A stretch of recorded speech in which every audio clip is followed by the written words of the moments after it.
Good morning, guys. I am back and I am going to read Chapter 8, Quarantined.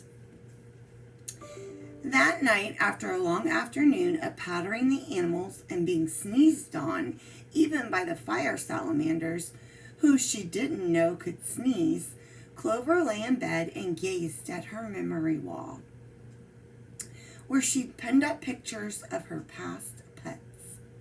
She'd had lots of animals before coming to the agency. Ordinary ones, of course, including a fish, a puppy, and a bird. But they had all gotten lost or chosen other places to live. She'd never had a single one fall ill, and now she had a whole agency full of sick animals, including Dippity. What would happen if Dippity got sicker and sicker if all his magic disappeared? What about Phoebe? Was it too late for her to rise from her ashes? If she didn't, would she die? Clover's head was so full of questions, and she felt so uncomfortably hot and prickly too, like she had dusted herself with the Presto powder. Even opening the window to let in a breeze didn't help. She tossed and turned all night, dreaming of the agency. As soon as the sun rose, she got up and headed to the woods and down the path, hoping another visit from the vet would put her mind at ease. But the vet wasn't waiting at the agency when she arrived. There were 2 customers there instead. At least she thought it was just 2, but as she neared the door, she realized there were 2 regular-sized people and 2 teeny tiny others with wings, fairies. One of the fairies was flitting around in front of the quarantine sign. "No animals accepted," cried the fairy in a deeper voice than Clover expected. "This is ridiculous." The fairy was about as tall as a thumb, and though there was a shimmer about him because his wings were beating so fast, he was clearly not the twinkly kind who grants wishes and collects teeth. The fairy was dressed in a button-up shirt with a teensy tie. "Well, Papa, we'll just have to keep them then," piped the second fairy, who was even smaller and standing on the top step, holding a box the size of a postage stamp. He was dressed very unfairy-like as well, in a striped shirt and shorts, with his blonde hair sticking out of a tiny baseball cap. The regular-sized customers, who, judging by the way they were dressed, were obviously witches, seemed equally distraught by the sign. "I really wanted you to meet him, Stelly. He's so cute." So let's go back for a second, and I want you to really visualize these fairies. So the author describes the fairies as being as tall as a thumb. So if you see my thumb and you look at it, that's as tall as the fairy was this the height of a thumb. And then she went on to say that their wings were moving so fast that they were not the normal type of fairies, the ones who grant you wishes, or the ones that come, the tooth fairy that comes when you lose your teeth. The author was saying that one of the fairies had on a button-up shirt like we would wear to school with a little tie. And then the other one was holding a box the size of a postage stamp. And I just happen to have a stamp here. So if you look at that postage stamp, one of them here, that was the size of the box that the one fairy was holding. So even if I folded it like this, I guess it would be better. So there's a postage stamp. So that's about the size of the box that the one fairy was holding. And this fairy ended up wearing a striped shirt and shorts, and actually had on like a baseball hat. And when you think about fairies that you've read in books, like if you think about Peter Pan, you notice that fairy didn't have a baseball hat on. Normal fairies don't. They normally have on with their wings, and have like on a cute little ballerina type of outfit. Most fairies we think of are girl fairies. So these were different. And then the other two customers that were there were witches. So let's go on and see. But as I'm reading, I really want you to visualize in your mind, picture this. Listen to the descriptions, listen to the words, and try to imagine that and make those connections like we've done before. Like yesterday, we talked about making the text to world connection with being quarantined like we are because of the coronavirus, and Clover and the animals being quarantined. So those are connections that we're making. So as I'm reading, I want you to visualize and I want you to think about those connections.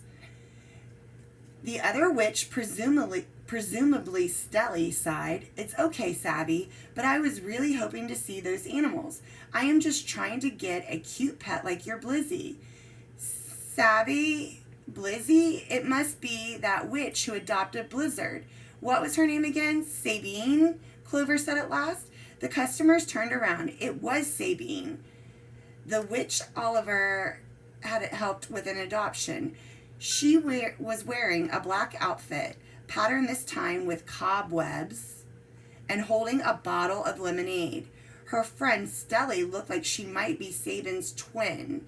She was dressed in the same outfit, but instead of a long black hair with a streak of purple, her hair was purple with a streak of black. Sabine looked Clover up and down. "Do you work here too? Helping Oliver?" "Actually, Oliver helps me. I've been here all summer," said Clover. "Oh," said Sabine. "You're so lucky. He's so smart, and I bet he thinks those sparkles you're wearing are spiderific." "What do you mean? I'm not wearing any sparkles," said Clover, puzzled. "I mean, I totally understand if you have a crush on him too," continued Sabine.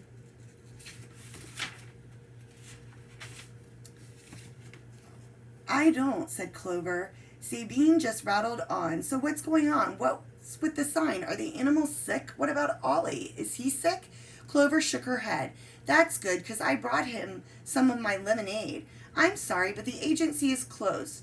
No one can go inside." "But we must leave our mice here," burst the fairy father. Clover had already forgotten about the fairies. "I'm sorry, Mr. she started. "Mr. Flipmore. Maury Flipmore," said the fairy. "I'm Francis," said the fairy boy. "My Mimmy Mouse just had these babies." Clover and Sabine and Stelly as well knelt down and peered closely into the box the boy held up. "Ah," cried Stelly. Even Clover was tempted to gush. Inside there were 3 of the tiniest mice she had ever seen, the size of peas. So think of like a little green English pea, or if you open up like a green bean and you have those little peas inside of them, the little beans inside of them. So these little mice were the size of these peas, so small you couldn't even see their whiskers. Fairy mice. She had never considered that fairies would have pets other than fairy horses. But of course, she remembered there was a tiny soap for Mimmy mice in the washing room. The agency must have had some for adoption at one point. "Papa says I can't keep them." "We certainly can't. We're moving tomorrow to a smaller house." Maury flitted close to Clover's face, his arms crossed. "There must be something you can do." "I'm sorry," said Clover, and to be polite, she added, "And you too, Sabine and Stelly. Perhaps you could come back in a few days." "In a few days we'll be forced away," cried Maury. We'll just have to release them into the woods." "Please, Papa, no," cried Francis. "What if a big bug finds them?" "What if I took them?" interrupted Stelly. "They are super cute. I mean, I was thinking about getting a pet today." "That's a totally great idea," exclaimed Sabine. "I mean, we've had to keep them away from Blizzy, of course, but really, you really want them?" said Francis. "Oh, yes," said Stelly. "Is it okay, Clover?" asked Sabine. Clover wasn't sure what to say, or even if she should say anything. She hadn't brought up the mini mice, so it wasn't really an adoption, was it? Maury made the decision for her. "Of course it's okay. We would be grateful if you took the mice, young witch." He turned and glared at Clover. This is not the agency I expected. I heard that the non-magical girl who works here is good." I must say I am very disappointed. And with that, he took the box from his son and handed it to Stelly, then ushered her down the path, explaining, along with Frances, proper Mimi Mice care. Clover felt awful. Don't feel down, said Sabine, lingering behind. Fairies are always having freakouts. Really, said Clover. I didn't think fairies... Well, like my mom always says, glitter can hide what's really inside. Clover was about to nod when Sabine went on. But not with Ollie. He's not glittery at all. He's like an actual expert. He's so amazing. Anyway, can you give this to him and tell him I was here? She handed her bottle of lemonade to Clover and, with a flip of her hair, headed down the path. Clover shouldered her bag and was about to head inside when she noticed two people, burly-looking men, each pushing a wheelbarrow, coming up the path. More customers? She thought with a groan. She really needed to get to the animals, but then she saw what was in one of the wheelbarrows and she couldn't help but be excited. Although one wheelbarrow was empty, the other was filled with water, and in the water sat a mermaid. Her tail hanging over the end of the wheelbarrow was greeny blue and so was her hair. Shell jewelry decorated her neck and wrist and her ears too. So picture that. You know what a wheelbarrow is. So these big men, these big burly men, are pushing this wheelbarrow, and inside the wheelbarrow is this mermaid. And the mermaid, her tail is hanging over the end of the wheelbarrow, so it's out of the wheelbarrow. And she was greeny blue, and her hair was too. And then she had the shell jewelry, which decorated her neck and her wrists and her ears. Hello, are you Jams? Is Neptune here? A sea dweller told me he was, said the mermaid breathlessly, pressing a wet towel to her forehead. When she reached the bottom of the steps, her lips were chapped and her cheeks flushed. I've come such a long way. I'm not Mr. Jams, but I work here. I'm Clover, and yes, we do have Neptune. He came in 2 days ago, but the mermaid gave her no chance to continue. Oh, thank the 7 seas, she gushed. I've been so worried about him. My name's Meg. Princess Meg, added the porter pompously. You're a princess? Asked Clover. Yes, said Meg, but we sea princesses are nothing like land princesses. Why, I've had dreadful things happen, and I've heard dreadful things about how they treat their pets. All they really care about is outshining their friends. You're not a princess, are you? Me? Of course not. Oh, said Meg, I thought maybe because you're so bright, it looks like you're using glamour glitter. Clover shook her head.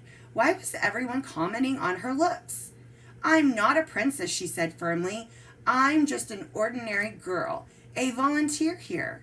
It just must be the light then, interrupted the mermaid. I'm not used to it, you know. Well, I'm glad you're not a princess. I would never trust a land princess with a pet. There's nothing I wouldn't do for Neptune. That's how I lost him, you know. I had found a field of seagrass, his favorite place to play. He was so excited. I let him off his lead rope. Then a whale passed by and startled him, and Neptune swam away. When I heard he was here, I came at once, though arranging transportation is always difficult. I'm afraid, started Clover. The porter can carry me in if he must. I can't wait to see Neptune. You can't, said Clover. The mermaid's tail twitched. Why not? So I'm going to show you the picture. And just like I told you to visualize, you see the mermaid. Here's the wheelbarrow, and her tail is hanging out. And remember, she's bluish green. And there's her shell jewelry on her neck there. Here's Clover. And then here's the porter, the person that's like pushing her. Okay.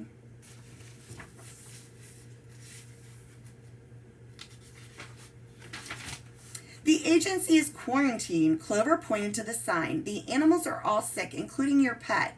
Now the mermaid's tail began to tremble. Neptune's sick? I really must see him. I'm sorry. I'm so sorry. I can't let you, said Clover. Meg clearly loved her pet, and Clover didn't want her to see Neptune so transformed by illness. Meg might not even think it was Neptune at all. Tears began to spill out of her eyes, but not tears like Clover's, tears of pearls. So visualize that, how when we cry, we have tears and they're just clear tears. Hers were actual pearls. So she had pearls coming from her eyes.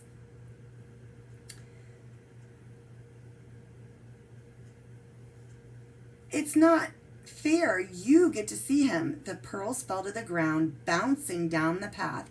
But that's different. I work here. Am I his owner? I want to see him, please, sobbed Meg.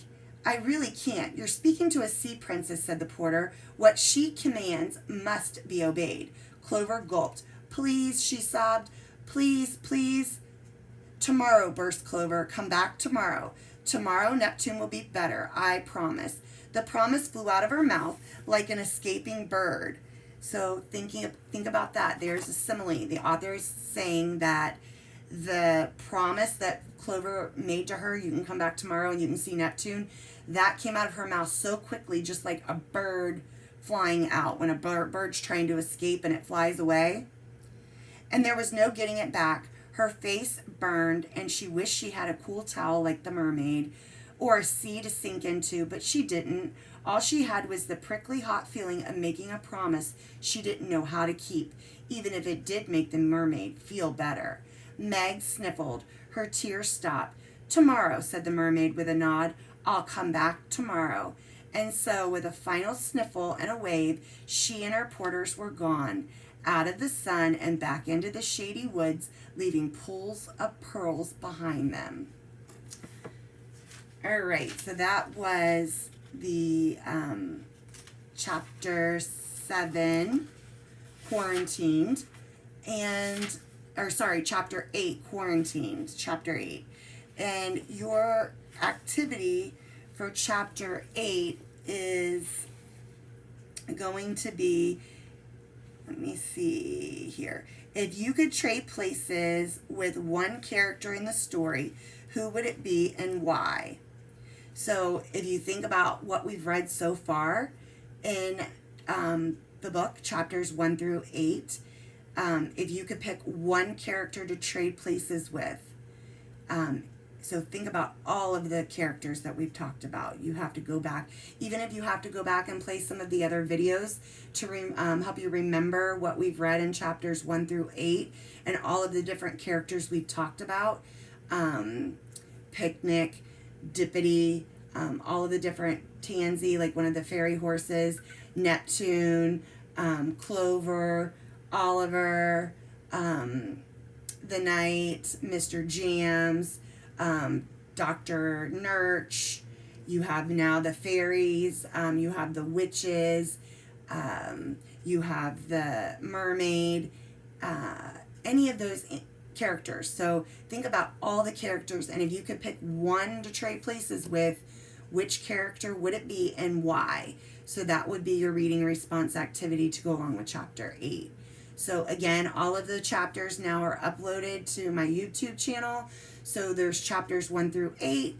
You can go back and you can listen to them and play the videos as many times as you need or you want, just to go back and make sure that you remember all of the important events from the story, which again, remember, is the third and final book of the Magical Animal Adoption Agency, The Missing Magic, and the author, Callie George. So